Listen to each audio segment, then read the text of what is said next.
Gachibowli drugs కేసులో పోలీసుల దర్యాప్తు కొనసాగుతోంది. గచ్చిబౌలి పోలీసుల విచారణకు లిషి గణేష్ హాజరైంది. గత కొద్ది రోజులుగా లిషి గణేష్ అజ్ఞాతంలో ఉంది. తమ తల్లి కనిపించట్లేదంటూ కొద్ది రోజుల క్రితం గచ్చిబౌలి స్టేషన్లో లిషి గణేష్ సోదరి ఫిర్యాదు చేసింది.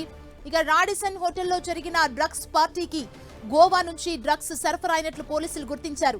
అబ్దుల్ నెట్వర్క్ ని కనుక్కునేందుకు రాష్ట్ర నార్కోటిక్ బ్యూరో అధికారులు గోవా వెళ్లారు. గోవాలో అబ్దుల్ నుంచి హైదరాబాద్ కు డ్రగ్స్ సరఫరా జరుగుతున్నట్లు తెలుసుకున్నారు. అబ్దుల్ నుంచి కోకైన్ ఒక్కొక్కరికి చేతులు మారుతున్నట్లు గుర్తించారు. కాగా డ్రగ్స్ కేసులో ఏటెన్ గా ఉన్న డైరెక్టర్ క్రిష్ ముందస్తు బెయిల్ పై ఇవాళ హైకోర్టులో వాదనలు జరగనున్నాయి. ఇప్పటికే క్రిష్ యూరిన్ రిపోర్ట్ లో నెగిటివ్ రాగా రక్త పరీక్షకు సంబంధించి రిపోర్టులు రావాల్సి ఉంది. ఇక ఈ డ్రగ్స్ కేసు కి సంబంధించి తాజా సమాచారం మా ప్రతినిధి కిరణ్ అందిస్తారు. కిరణ్,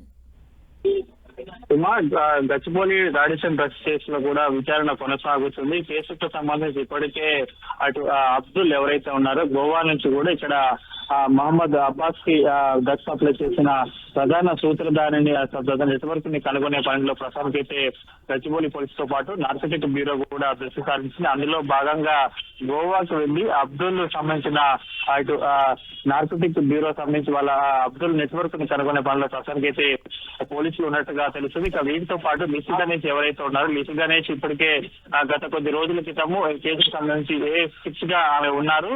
ఈ కేసుకు సంబంధించి నోటీసులు జారీ చేసి గచ్చిబౌలి స్టేషన్ కి విచారణ రావాలని కూడా అప్పటి నుంచి కూడా కొంత అజ్ఞాతుల నేపథ్యంలో ఆ తర్వాత ఆమె సోదరి వచ్చి కూడా లిషి గణేష్ కనిపించట్లేదంటూ కూడా గచ్చిబౌలి పోలీసులు ఫిర్యాదు చేయడం, తాజాగా నిన్న ఆమె విచారణకు హాజరయ్యి అదేవిధంగా బ్లడ్ తో పాటు యూరిన్ శాంపిల్స్ కూడా పోలీసులు సేకరించిన తెలుస్తుంది. ఇక ఇప్పటికీ ఈ కేసుకు సంబంధించి A10 గా ఉన్న డైరెక్టర్ క్రిష్ కి సంబంధించి ప్రసారం అయితే అతనికి యూరిన్ టెస్ట్ లో నెగిటివ్ రావడం, ఇక బ్లడ్ టెస్ట్ సంబంధించిన రిపోర్ట్ రావడం, అదేవిధంగా ఈ కేసుకు సంబంధించి ముందస్తు బెయిల్ కోసం ఇప్పటికీ హైకోర్టులో ఆశ్రయించిన నేపథ్యంలో కేసుకు సంబంధించి కూడా పూర్తి స్థాయిలో వివేకానందకి సంబంధించి ఎవరెవరైతే డ్రగ్స్ సప్లై చేస్తున్న వారి మీద గచ్చిబౌలి పోలీసులు ఫోకస్ పెట్టారు. ముగ్గురికి సంబంధించి ఇప్పటికే అబ్దుల్ ప్రధాన సూత్రధారి కాగా డ్రగ్స్ సంబంధించి సప్లై చేశారు. ఇక మిగతా సంబంధించి కూడా అందరి నెట్వర్క్ కనుక పనిలో ప్రస్తుతానికి గచ్చిబౌలి పోలీసులుగా తెలిసింది. ఇక అబ్దుల్ సంబంధించి నెట్వర్క్ కనుగొనేందుకు నార్కోటిక్ బ్యూరో గోవా వెళ్ళినట్టుగా మనకైతే సమాచారం ఉంటుంది. సుమా, థ్యాంక్ యూ కిరణ్.